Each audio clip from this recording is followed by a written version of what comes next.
د مشري ګیټ تاڼې په حدود رنګ روډ باندې د پښتو ډرامو اداکاره منی بادشاه وجل شوې ده. په دې ډزو کې د رکشې ډرایور چې کوم دی هغه هم زخمی دی، ملزمان تښتېدلي دي. دې حوالې سره چې کوم ریپورټ درج شوی دی د کومه جنۍ چې قتل شوې ده منی بادشاه د دې ورور دی احمد فراز، هغه ریپورټ درج کړی دی چې منی بادشاه په رکشه کې روانه وه، ورسک روډ ته تله.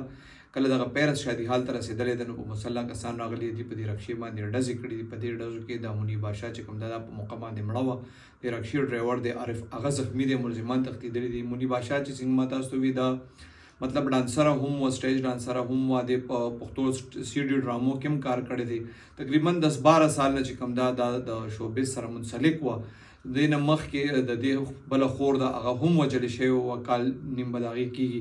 اوس دا وژلې شوه. د دې د قتل دعوه په 3 کسانو باندې شوې ده. د پولیس وینا ده چې مدعي پولیس ته ویلي دي چې د کسانو به دا د پارټیانو نه یا ډانسونو نه منې کوله او دا نه منې کېده، په دغه وجه باندې دوی لګې شوي دي. د ویشتې ده خو باقاعده چې کله FIR وشي نو بیا به مزید نور پته لګي. بیا که په دې کې مزید څه اپډیټ سو زه به هغه تاسو سره شیر کوم. خو دا اوس چې ما کوم انفارمیشن تاسو سره شیر کړل دا د پولیس وینا ده.